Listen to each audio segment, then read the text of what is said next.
Let us not forget everything that happens. It's by the will of Allah. Holy will. It's time to unite and stand, and we will be the best amongst men. It's not time to be extreme or duty unthinkable, but to stand together as one. Tune into Sunnah followers, streaming every day, various platforms. Trust me, you'll find a way. Sunnah followers.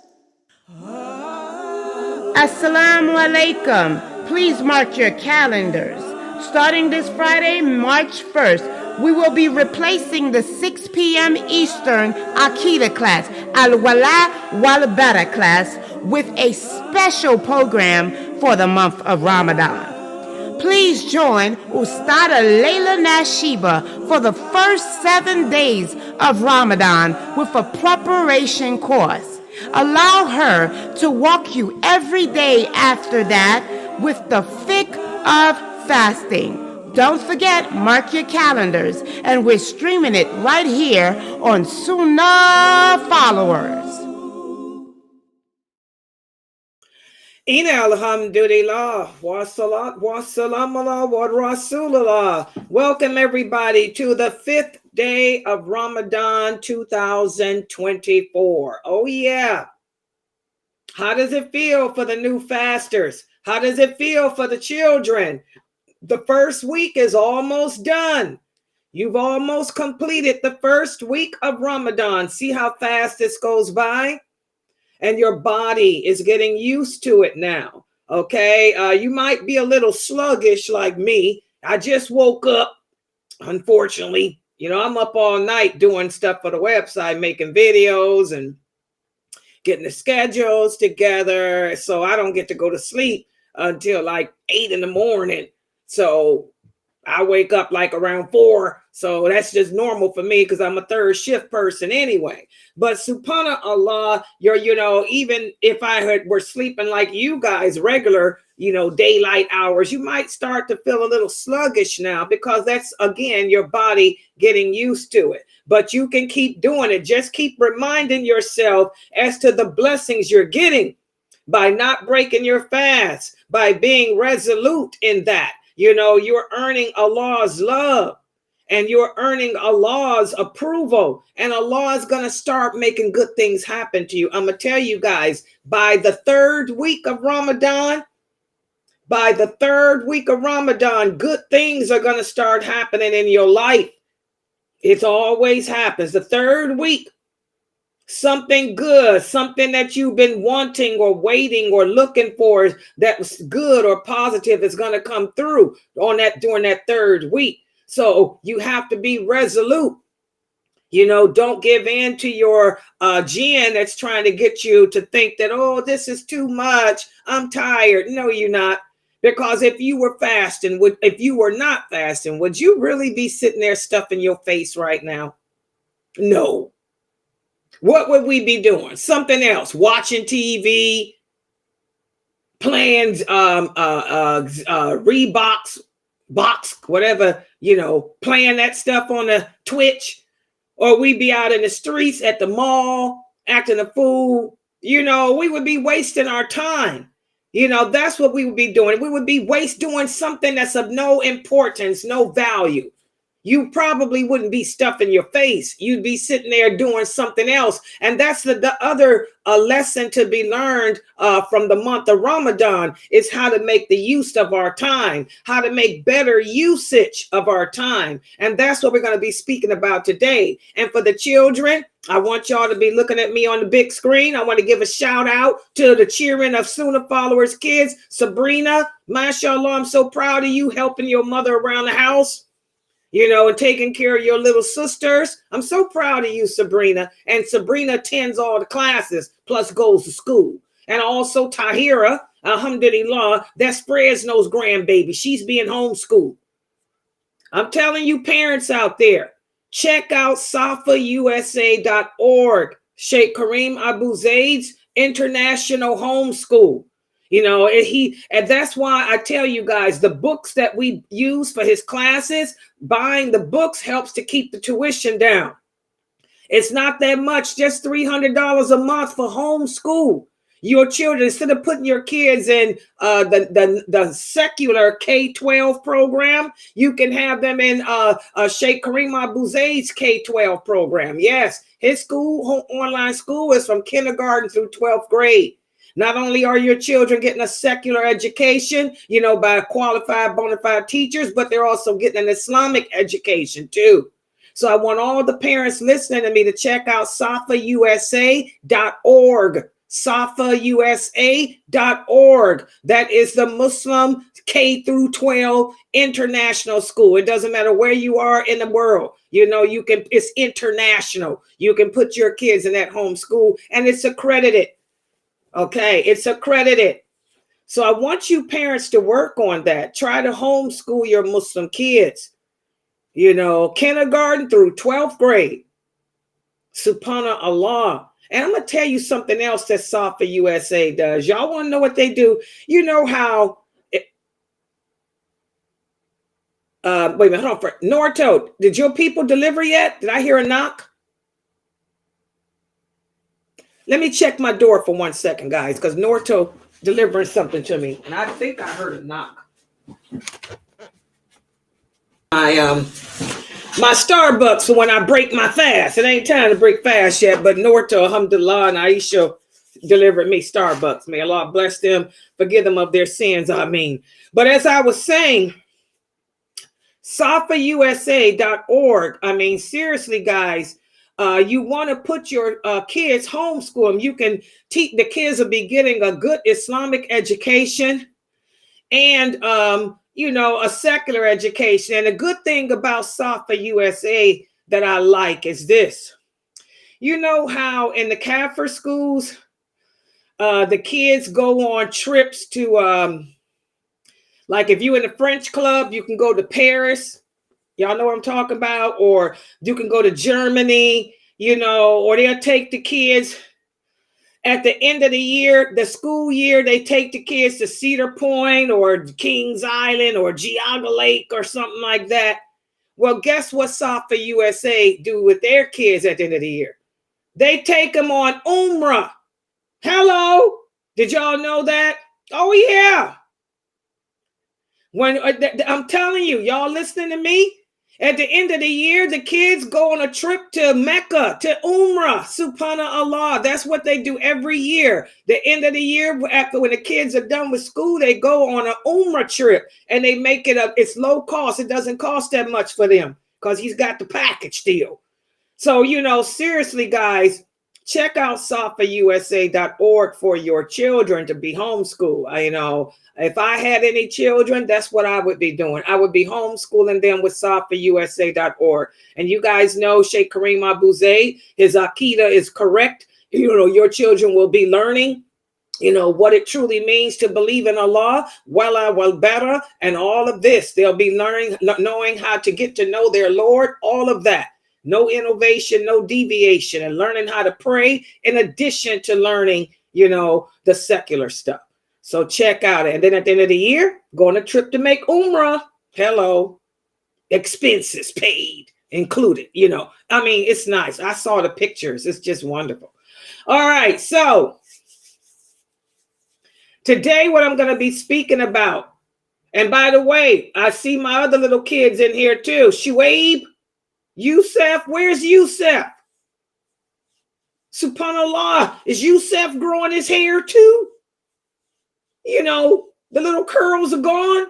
And by the way, I want to give a shout out to my grandsons. Hassan, assalamu alaikum. Nasir, assalamu alaikum. Keeping it real for your grandma, huh? Hello. And my granddaughter, Jayana. Because Jayana is the one that's helping my little grandsons try to stay together with their fast and their prayers and stuff. May Allah bless you, Jayana. I heard you got a job now, huh? You working? How long you going to hold that job? Because I heard you like to quit. Mm-hmm. You going to school? Mm-hmm. Yeah, we got to keep it real. I got grandkids out there too, guys. But I'm proud of all the Sunnah follower kids for participating in these classes. You guys are doing a great job. I got an email from one of the children. He's 8 years old. One of the children, his name is, oh, I can't pronounce it. Oh, what? I can't pronounce it. He's from a different country. But mashallah, what kind of language is that? It's written real funny. It's that language like Elma and them speak, Albanian or something. But anyway, mashallah, he said he's 8 years old and he's fasting the whole day. Mashallah, that's what I'm talking about, kids. You should be fasting the whole day, especially if you're 10 years old. If you over the age of 10, it ain't no half-day fast. It ain't no one-day prayer. You should be doing all 5 of those prayers and fasting every day. That's why I'm telling you, parents, get your kids in SunnahfollowersShop.org. Because not only will your children be learning, a secular education, but they'll have Islamic teachers to teach them what I'm teaching, the virtues of fasting, and get the kids all geeked up for Ramadan and making their prayers and learning the Fatiha and Tashahud and all of that. So I'm proud of all Alexander, I'm not pronouncing it. His mother typed his name in English, Alexis. I can't pronounce it right, but mashallah, I'm proud of you. I'm so proud of you. He's there on Trovo. I'm so proud of you. Mashallah, and you're not wasting your time in the game room. And that's what we're going to talk about. Ramadan is the month of change. Ramadan is the month in which we take good long looks at ourselves and try to see what our strengths are, what our weaknesses are, and try to change the condition of ourselves to that which is pleasing to Allah. And one of the things that we tend to do, besides overeating, not only do we eat too much, especially Americans, but we waste our time. We don't make the most of our time. And that's what I'm going to be speaking about today. You don't want to be one of those people, let me talk about it. I know some Muslim people, and these are adults. These are not children. These are 25-year-old adults. You want to know how they spend their fasting time? Playing Monopoly. Oh, yeah. They play Monopoly online all day long until it's time to break fast. No, that's wasting your time. The fasting time is supposed to be spent doing good deeds that are pleasing to Allah. The fasting time is supposed to be spent doing actions of remembrance of Allah, like you guys are doing now, listening to me, coming to my class, participating in my classes. These are actions of remembrance of Allah. This is how we get the reward. Whenever you talk about Allah, you gather together in a group, and somebody take care of that mic. Whenever we gather together in a group with other Muslims to talk about Allah, the angels of mercy surround you.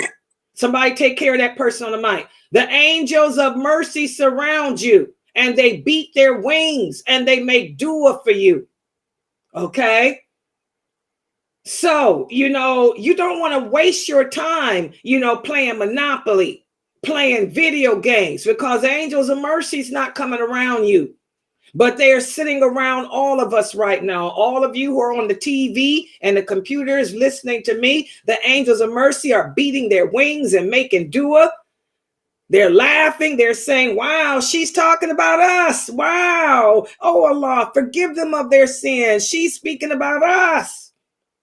So you want to do actions like that, like this, that'll attract the angels of mercy, so you can get supplications made for yourself. That's how we earn the love of Allah. So I'm going to speak today about how to make the most of our fasting time.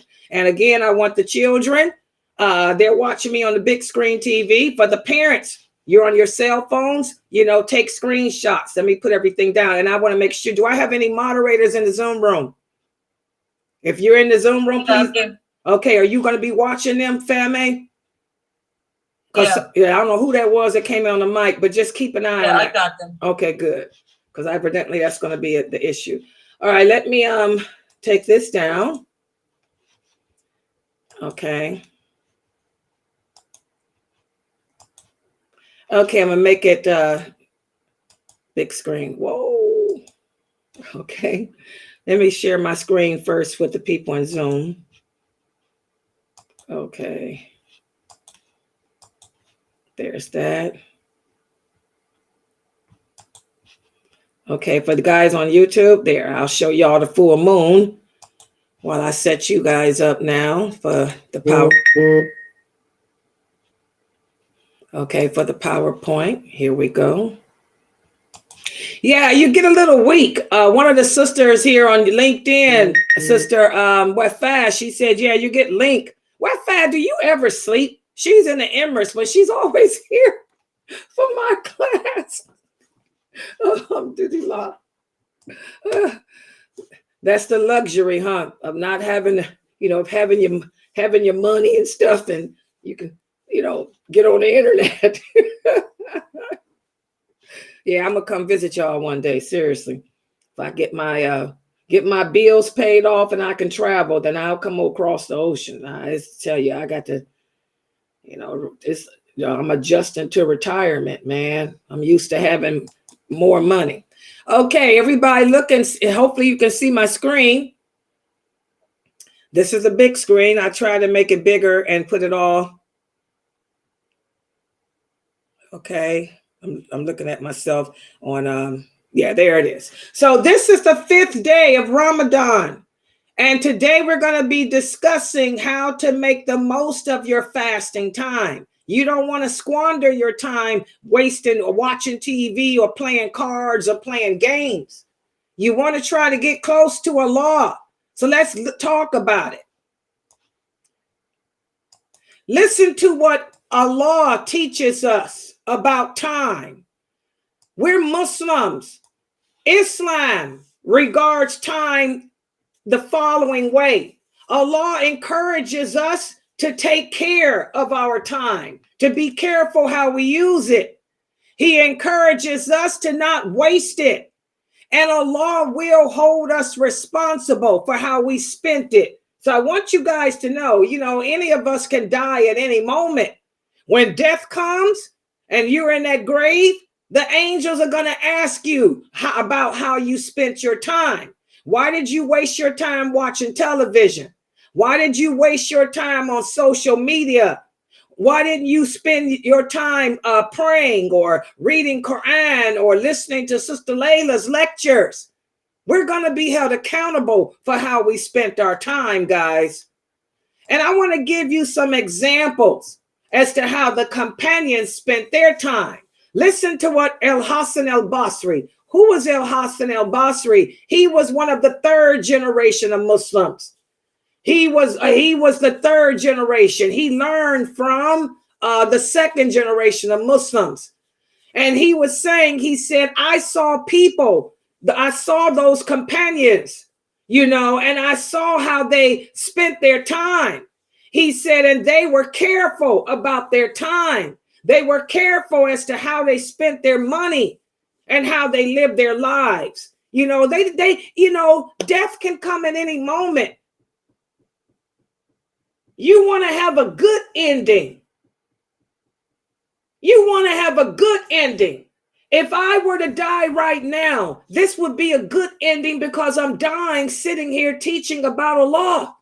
This is a good way to die. This is a good ending. If you were driving in your car to the masjid and got in a car accident, that's a good ending because you were on your way to pray, to worship Allah. That's a good ending.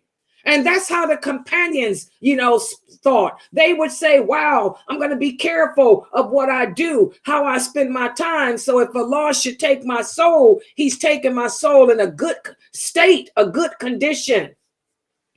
So the true believer is careful about time. And the true believer makes the most of it. As one of the early scholars, Ibn Qayyim, said, he said the highest, most worthy, and most useful of reflection is what is intended for Allah in the hereafter. And there's different types of reflections intended for Allah. One of them is to reflect on time and duty and function. Because, again, you never know when the clock is going to be up for you. For the person that wastes his time, all his interests are wasted. And if all interests are wasted, what do you have for you on the day of judgment, guys? What do you have when you're in that grave? And once we waste time, we can never regain it. This is why when some of you come to me and ask me, you say, dear Sister Layla, I didn't fast for 3 years. Can I make those days up? No, you cannot turn time. You cannot bend time. You cannot take the hands of time and make them go backwards. You lost out on that. You never can regain that. All you can do is repent and pray that Allah will accept your repentance for not fasting. So the true believer is careful of his time and how he utilizes it. Listen to what Imam Shafi said. He said, out of my company with the Sufis, he hung around the Sufis trying to call them to the true Sunnah. He said, but one of the things about being around the Sufis that I benefited from was they took advantage. Is time is like a sword. Time will cut you if you do not cut it. In other words, if you do not spend time doing something useful, you are the loser by wasting it. The Sufis emphasize that. But they emphasize it too much. They'll spend all night long praying, all night long, in worship, when that's too much. We have to, strike the balance. But time, how did you make use of your time? Here we are. This is the month of Ramadan. All good deeds are multiplied. Instead of you helping your mother cook food, that's a good deed. Instead of you helping your father fix the car, that's a good deed. Instead of you checking on your grandparents, calling your relatives to see if they need anything, you spent it playing video games, or you spent it on the telephone talking.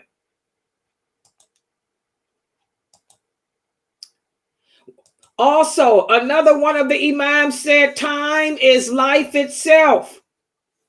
This is a reflection of what Ibn Qayyim said. He said, one's time is in fact his age. It is the material of his eternal life, either an everlasting joy or painful torture. Time, it passes more quickly than the clouds do. Time, it is only the time one dedicates to Allah that constitutes your real life, your real age. Nothing else counts. So again, guys, we have to make use of our time, not waste it, not squander it. Everybody understand that? And again, we were created to worship Allah. We were put here on this earth to prove to Allah that we believe in Him. Everything we do in this world has consequences. Every choice we make, every decision we make has consequences. So we want to make good choices for ourselves, good choices that will benefit us in the hereafter. The Prophet Muhammad said, never forget the destroyer of pleasure. Never forget death. As the clock ticks and our life passes us by, how did you spend it? Did you spend the hours of the day doing what will benefit you when you in that grave? Or did you squander it away? Well, the companions worked for the grave. They thought about the hereafter. They made sure that they spent most of their time doing good deeds and remembering Allah through prayer or fasting or teaching Islam like we're doing here. They never put the life of this world over the hereafter. As I talked about yesterday, what is the rappers, the hip hop artists? It's all about living a life. Just live your life. This world is paradise for them. Oh, it's paradise. This world is paradise for the unbeliever. Whoa, whoa, whoa, whoa. We're going to live our life. Do what makes you feel good. Whoa, whoa, whoa. No consequences. That's the kafir. But that's not us. We're Muslim. I'm going to live my life for the hereafter. Hey, that's what it is for us. I'm not going to let my life pass me by and I end up empty-handed when I'm in my grave. When those angels come to visit me, they tell me, what do you have in your favor now? And I have nothing. Okay? As Muslims, we have to benefit from time. As Muslims, we have to make the most of our leisure time. What does that mean? For example, some of you brothers, this may be your day off from work. How are you spending your day off from work? Are you spending your day off from work in a house, laying up underneath your wife, sleeping? No. Since this is your day off from work, why don't you go to the mosque and do your prayers? Do the Taraweeh tonight. Don't lay up in a house sleeping. Make use of your leisure time. This is your one day off. You only get 2 days off from work. Spend those 2 days off making the most of your time through prayer, because that's where your blessings lie. And also, as Muslims, Allah commands us to race to do good deeds. Hurry and do them. And we learn from the passage of time. What does that mean? That means as Muslims, we don't focus on yesterday. We learn from yesterday. And we keep our eyes on tomorrow. Subhanallah. And also, you know what times of day are best for you. Like for me, I'm a nighttime person. I'm just a nighttime person. So, I do the best of my deeds then. I'm not going to waste my time watching TV at night. I'm going to do my time doing videos, doing my PowerPoints, planning my classes out, doing the Sunnahfollowers blog and stuff, remembering Allah, coming up with lesson plans. So we have to plan and organize our time and fulfill whatever commitments we have. That's why even though I may be sluggish today, I may be tired and sleepy, I still drag myself in here to do my class at 6:30. This is my commitment to Allah. I'll drag myself. I might be late, but I'm here to do my 9 o'clock class. I might be late. I was an hour late the other day, but I still did it. We have to fulfill our time commitments as Muslims. We don't waste the time of the day. We don't waste the time of the day. Now, I'm not telling you to spend all day reading Quran or praying. No, take a break. We're not angels. You can spend a couple of hours playing videos. I tell the children all the time, when your fast starts getting hard on you, when you start getting tired or hungry, go ahead and spend an hour playing Xbox. Go ahead, play it for an hour. I tell the sisters, you starting to feel weak and starting to get in your head, take a break. Go ahead and watch an hour of television. Okay? So I'm not telling you to spend all your time, worshiping Allah or anything. But again, just be aware of it. Don't waste your time. Listen to what the Prophet Sallallahu Alaihi Wasallam said. He said, grab 5 things before 5 other things overcome you. In other words, he said, take advantage of your youth before you become old. Take advantage of your health before you become sick. Take advantage of the money you have before you lose it. Take advantage of the free time you have before you have none. and make the most of your life before you die. Subhanallah. How many of us put off making Hajj? I know some Muslims, who I grew up with. They never made Hajj. When they had the money to do it and they had the mahram, they wouldn't do it. I'm like, why don't you go make Hajj? No, I'm going to wait till I'm old. Why? Because I don't know what sins I might commit and I want to be forgiven then. Are you crazy?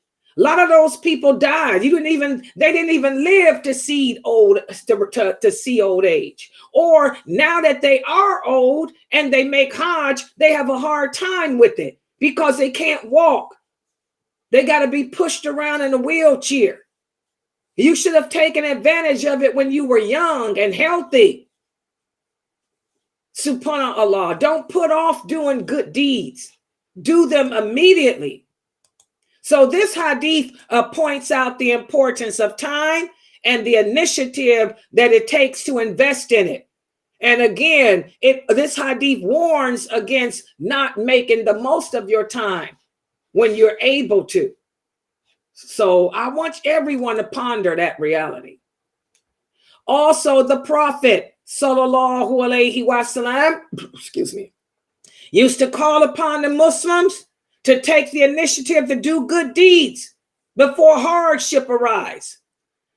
What y'all see going on in Gaza, don't you guys know that's going to end up happening to all of us? That's why I ain't got time for the sympathizers. It ain't about sympathizing. It's about empathizing. Because once, if Trump, it'll probably be Trump. Trump will probably win the elections here in America again. It'll probably be him that will convince the United Nations to sign an agreement to declare war against all Muslim countries and Islam.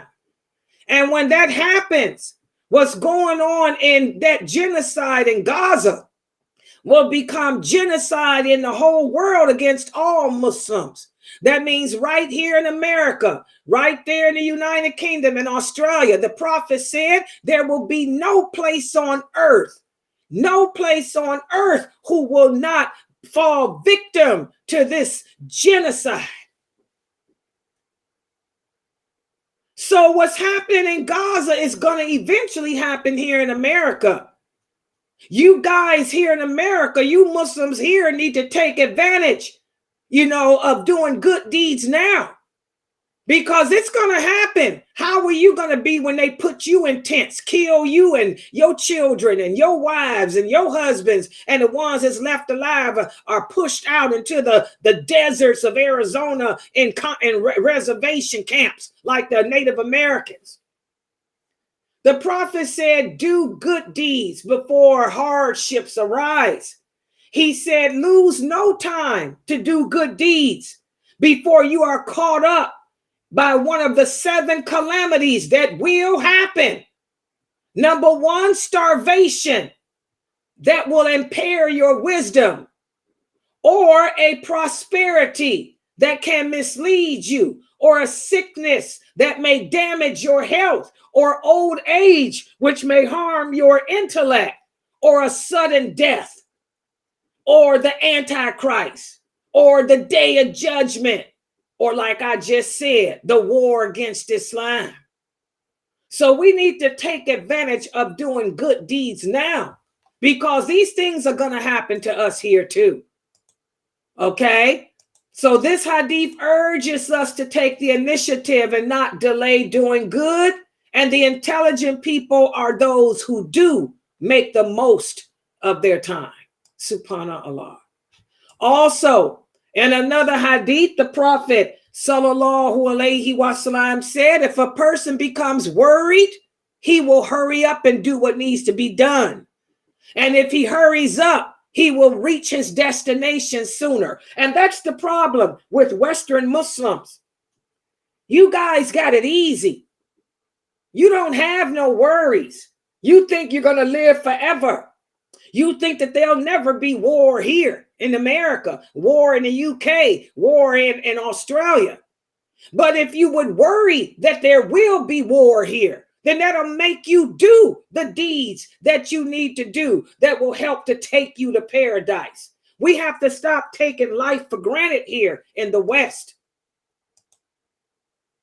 So this hadith here, the prophet gives an example to illustrate our journey to a safe haven in the hereafter. Shaitan is going to throw obstacles in the way. He wants us to be confident and make us think that we're secure. Oh, I don't have to worry about what's going on over there happening here. Oh, yeah. Look how the Muslims reacted when 9/11 happened. 9/11 took a lot of Muslims out. They stopped wearing hijab. They stopped praying. That's when the Muslims in America became apologetic. That's when we became apologetic for being Muslims. We couldn't even handle 9/11. So since you couldn't handle 9/11, how are you going to handle the war against Islam when it hits here? Okay. So as Muslims, the Prophet Muhammad sallallahu alaihi wasallam encouraged us to make the most of our time here on this earth, because tomorrow is not guaranteed to any of us. Don't squander it. Don't waste it. You don't want to be in your grave saying, oh Allah, let me go back. I promise I'll pray. I promise I'll do good deeds. It's too late then. And this is also why Islam encourages us to wake up early, to begin the day early. The Prophet sallallahu alaihi wasallam said, wake up early to earn your living and to take care of your business, because it brings blessings and success to you. One day, the Prophet sallallahu alaihi wasallam went to visit his daughter Fatima, and it was in the afternoon, and she was in the bed asleep. He said, you still sleep? He said, wake up and witness your Lord's blessings, and do not be among the indifferent. Allah distributes the daily bread between the break of dawn and sunrise. Don't be one of those people who waste the day sleeping, playing music, playing videos. Get out, earn your living, reap the blessings of the day. Subhanallah. That's what the birds do. Don't you guys know every day at Fajr, you hear the birds chirping. They make their prayer and then they go out. They spend the rest of the morning searching for food. And then they come back in the evening with food for their babies. The animals take advantage of the blessings of Allah. We don't. We squander it. And also, for those of you who don't know, the Prophet prayed for us. He said, oh Allah. So the rewards for us Muslims is in the daytime. If you wake up for Fajr and stay up and take care and go out and do your grocery shopping, take care of your business, that's the blessings for us. You would be like the bird. You will come back with something. So again, guys, that's what I wanted to speak about with everyone today. I know this is the 5th day of Ramadan. Alhamdulillah. The first week of fasting is almost done. Almost, not quite. We got a couple of more days and then we'll be through the first week. But I want us to check our time, how we're spending our time. I don't want you guys to be sleeping. I don't want the children sleeping. I don't want the adults sleeping. You want to be awake, making the use of the fasting time.